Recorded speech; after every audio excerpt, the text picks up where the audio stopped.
Hi అందరికీ. Mutton tomato curry ఎలా ఉండాలి చూపిద్దాం అనుకుంటున్నానండి. ఈరోజు మటన్ కర్రీ చేశాను. జనవరి 1 కదా, ఫ్రెండ్స్ దగ్గరికి వెళ్తున్నాను అనమాట. అక్కడ లంచ్ మాకు ఏర్పాటు చేశారు.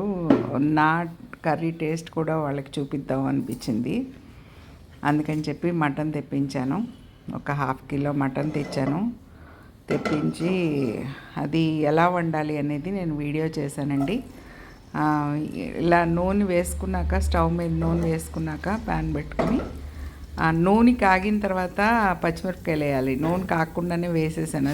ఫస్ట్ రాంగ్ స్టెప్ చేసాను, కానీ రుచిలో పెద్ద తేడా ఏం రాదు. కానీ అట్లా చేయడం వల్ల చిన్న చిన్నవి జరుగుతూనే ఉంటాయి. కానీ నూనె కాగిన తర్వాత వేస్తే ఏంటంటే ఇది పచ్చిమిరపకాయలో ఉన్న రుచి, పచ్చిమిరపకాయలలో ఉండే కారం అదంతా కూడా నూనెలోకి వెళ్తుంది అనమాట. దాని ద్వారా కూరకి మంచి టేస్ట్ వస్తుందని నేను అనుకుంటాను అనమాట. ఉల్లిపాయలు కూడా కాగిన తర్వాతే, నూనె కాగిన తర్వాతే వేయాలి. ఫస్ట్ ఉల్లిపాయలు వేసినా కూడా ఎలాగో పచ్చిమిరపకాయలు వేగిపోయినాయి కాబట్టి ఉల్లిపాయలు వేసేయచ్చు. అట్లా చూడండి, చక్కగా వేపుకోవాలి ఉల్లిపాయలు. మటన్ తెచ్చి శుభ్రం చేసుకుని ముందే పెట్టుకున్నాను పక్కన, కడిగేసి శుభ్రంగా. టమాటాలు కూడా కట్ చేసింది అమ్మాయి. ఉల్లిపాయలు, పచ్చిమిరపకాయలు, టమాటాలు అన్నీ మా లక్ష్మి కట్ చేసేస్తుంది అనమాట. చక్కగా నేను ఎలా చెప్తే అలా కట్ చేసి వెళ్ళిపోద్ది. అన్నీ రెడీగా ఉన్నాయి, ఇంకా స్టవ్ మీద వండడమే పని. అది ఉల్లిపాయలు కొద్దిగా అట్లా సగం వేగిన తర్వాత మటన్ వేసేస్తున్నాను అందులో. ఈ మటన్ షాప్ అబ్బాయి ఏం చెప్పాడంటే, పొద్దున్నే 7 o'clock కల్లా మటన్ తెచ్చి ఇచ్చేస్తాడన్నమాట, డోర్ డెలివరీ.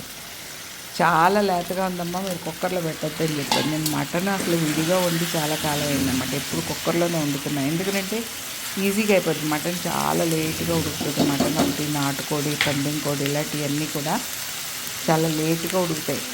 లేట్గా ఉడికినా కూడా మనకు అంత సాటిస్ఫాక్షన్ ఉండదు అనమాట. ఇంకా గట్టిగా ఉందేమో అని అనిపిస్తుంది అనమాట. అందుకని కుక్కర్లో పెట్టేస్తాను.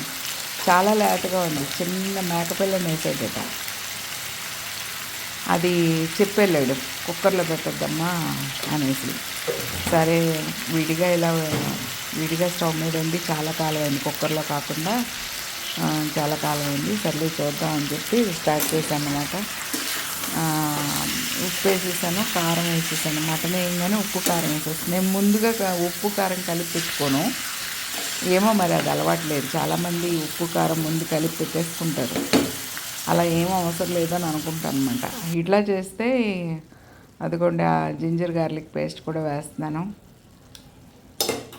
ఒక 1.5 స్పూన్ వేసాను అనమాట. జింజర్ గార్లిక్ పేస్ట్లో కొంచెం బాగా వేగితే బాగుంటుంది.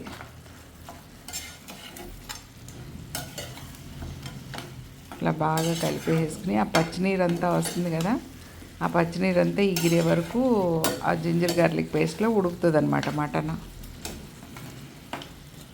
ఆ బోన్ కూడా చూసారా ఎంత సన్నగా ఉందో. చిన్నది వేసినట్టున్నాడు, ముదురుది కాకుండా చిన్నది వేసాడు, అందుకే అలా చెప్పాడు అనమాట నాకు.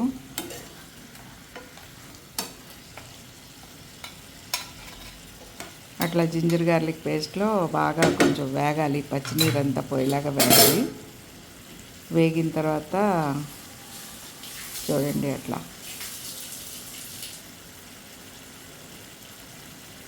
ఇది టమాటో మటన్ చేయాలంటే టమాటాలు వేసి ఈ సీజన్లోనే బాగుంటుందన్నమాట. ఈ సీజన్ ఏంటంటే చలికాలంలో టమాటాల సీజను, టమాటాలు, పొటాటోస్ ఈ సీజన్ అనమాట.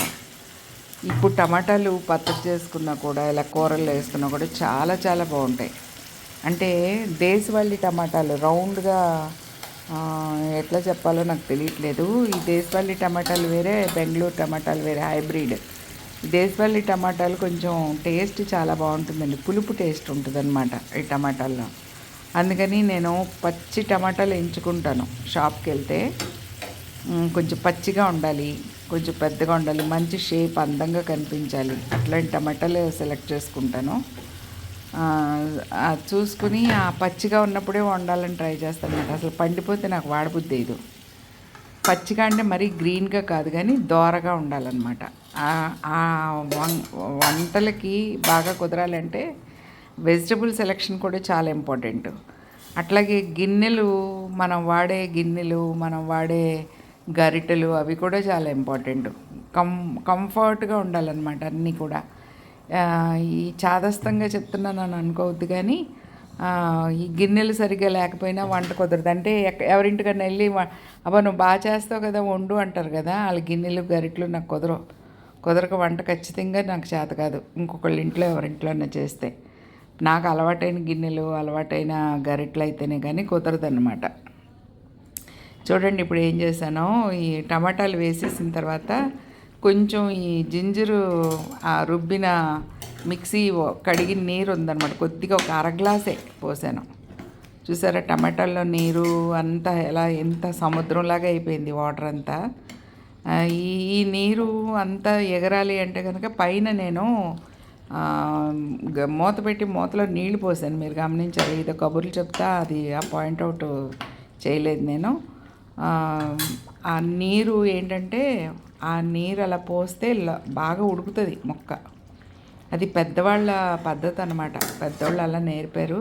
చూడండి నేను ప్లేట్ నిండా నీళ్ళు పోసాను కదా, నెక్స్ట్ ప్లేట్కి తగ్గిపోతాయి నీరు, ఆవిరైపోతాయి అన్నమాట. అంటే దగ్గరికి అయిపోతున్నట్టు కూర. చూడండి ఎంత తగ్గిపోయినాయో. ఇంకా అవసరం లేదనమాట, మొక్క ఉడికిపోయిందన్న ఫీలింగ్లో ఇంకా నీళ్ళు తీసేసాను నేను. ఇప్పుడు మూతలో నీళ్లు పోయడానికి అవకాశం లేకపోవచ్చు, మన దగ్గర అలాంటి మూతలు లేకపోవచ్చు, కొంచెం గొయ్యిలా ఉన్న మూతలు లేకపోవచ్చు. అప్పుడు ఇలాంటి మూత పెట్టి పైన ఒక గిన్నెతో నీరు పెట్టండి. గిన్నెతో నీరు పెట్టినా కూడా ఎగిరిపోద్ది అనమాట. చూసారా దగ్గరికి అయిపోయింది. ఆ టమాటో రసంలో ఆ మటన్ ముక్క ఉడికి ఎంత టేస్ట్గా వచ్చిందంటే చక్కని రుచి అనమాట. టమాటాలు రుచి మటన్ చిక్కింది బాగా, చాలా రుచిగా కుదిరిందండి కూర. అందరూ చాలా బాగుంది అన్నారు. ఇలా ఒకసారి ట్రై చేయండి. నేను ఈ మటన్తో మామిడికాయలు వేసి వండుతాను. లాస్ట్లో గరం మసాలా వేస్తాను చూడండి. కొద్దిగా గరం మసాలా ఎలా తయారు చేసుకోవాలో లాస్ట్ వీడియోస్లో చెప్పాను. మళ్ళీ కావాలని ఎవరైనా కామెంట్ పెడితే నేను మళ్ళీ అది కూడా వీడియో చేస్తాను. గరం మసాలా వేసి కాసేపు ఉడికిన తర్వాత కొంచెం కొత్తిమీర చల్లేసి దింపేసుకోవడమే. చాలా బాగుంటుందండి కూర. ఈ సీజన్లో మేము తరచుగా వండుకుంటాము ఈ టమాటా మటను, మామిడికాయ, ములక్కాడ, అలాగే ఇంకా రకరకాలుగా వేసుకుంటాం. చింత చిగురు, గోంగూర, దోసకాయ, ఇలా చెప్పుకుంటూ పోతే మటన్తో వండే ఐటమ్స్ చాలా ఉంటాయి అన్నమాట. థ్యాంక్ యూ ఫర్ వాచింగ్ అండి. అది కూడా కొత్తిమీర వేసేసాను. మీకు నచ్చితే కామెంట్ చేయండి, కామెంట్ పెట్టండి, లైక్ చేయండి, షేర్ చేయండి దయచేసి. థ్యాంక్ యూ అండి, థ్యాంక్ యూ వెరీ మచ్. నచ్చితే కనుక బాగుంది అని ఒక చిన్న కామెంట్ పెట్టినంతలో వచ్చిన ఇబ్బంది ఏమి ఉండదేమో, కొద్దిగా కామెంట్స్ పెట్టండి దయచేసి. బాగాలేదు అనైనా పెట్టండి, ఏం పర్వాలేదు, వచ్చిన ఇబ్బంది ఏం లేదు. థ్యాంక్ యూ వెరీ మచ్ అండి. అగ ముక్క చేత్తో నొక్కి చూస్తుంది అనమాట. నొక్కి చూస్తే అది కాలుతుందో పక్కన ఉడికిపోయింది, చక్కగా మెత్తగా ఉడికిపోయింది. తింటుంటే చక్కగా, అంటే మరీ మెత్తగా అంటే మరీ పీస్ అయిపోయినట్టు కాకుండా చక్కగా మనం తినడానికి ఎలా కావాలో ఆ విధంగా ఉందన్నమాట. Thank you for watching.